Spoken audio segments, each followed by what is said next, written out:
साल 2024 के लोकसभा चुनाव में बीजेपी की टक्कर के लिए बने विपक्षी गठबंधन इंडिया को एक के बाद एक झटके लग रहे हैं। बिहार के सीएम नीतीश कुमार के पाला बदलकर एनडीए में शामिल होने के कयासों के बीच बंगाल की सीएम ममता बनर्जी अपने राज्य की सभी लोकसभा सीटों पर अकेले चुनाव लड़ने का ऐलान कर चुकी हैं।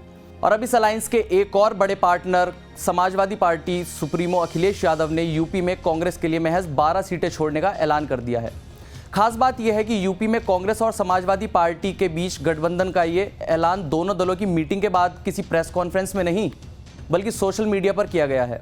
अखिलेश यादव ने सोशल मीडिया साइट एक्स पर पोस्ट करते हुए कहा कि कांग्रेस के साथ 11 मजबूत सीटों से हमारे सौहार्दपूर्ण गठबंधन की अच्छी शुरुआत हो रही है और ये सिलसिला जीत के समीकरण के साथ और भी आगे बढ़ेगा। इंडिया की टीम और पीडीए की रणनीति इतिहास बदल देगी।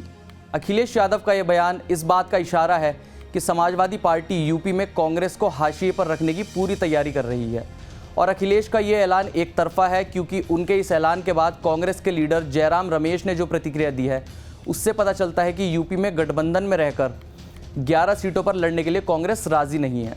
जयराम का कहना है कि समाजवादी पार्टी के साथ सीट शेयरिंग को लेकर बात की गई है और राजस्थान के पूर्व सीएम अशोक गहलोत बहुत जल्द ही अखिलेश यादव से मिलने वाले हैं।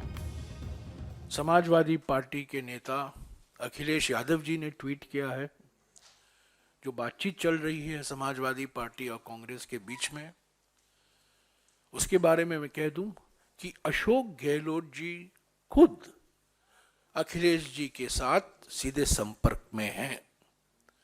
बातचीत उस स्तर पर चल रही है, अशोक गहलोत जी और अखिलेश यादव जी के बीच में चल रही है।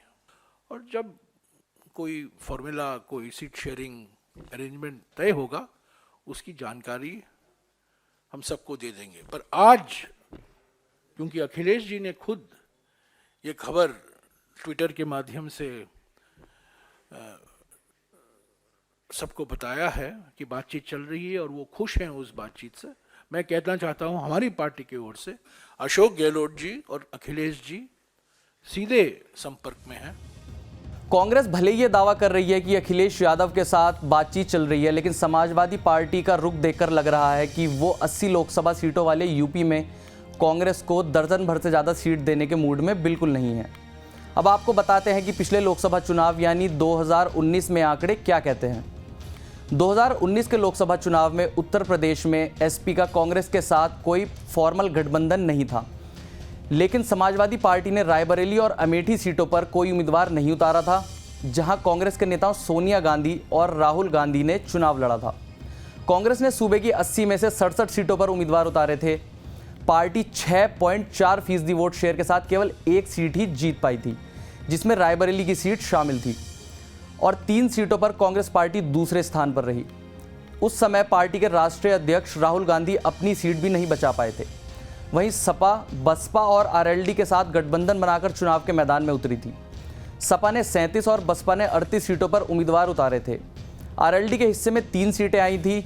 सपा, बसपा और आरएलडी के गठबंधन ने सोनिया गांधी की सीट रायबरेली और राहुल गांधी जो अमेठी से चुनाव लड़ रहे थे उनके खिलाफ कोई उम्मीदवार नहीं उतारे थे।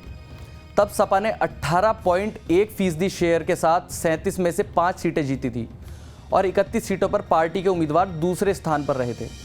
एक सीट पर पार्टी तीसरे स्थान पर रही थी, जबकि बसपा ने 10 सीटें जीती थी। इस बार अखिलेश यादव जयंत चौधरी की आरएलडी के साथ सीटें फाइनल करके माना जा रहा है कि जयंत की पार्टी 7 सीटों पर चुनाव लड़ेगी।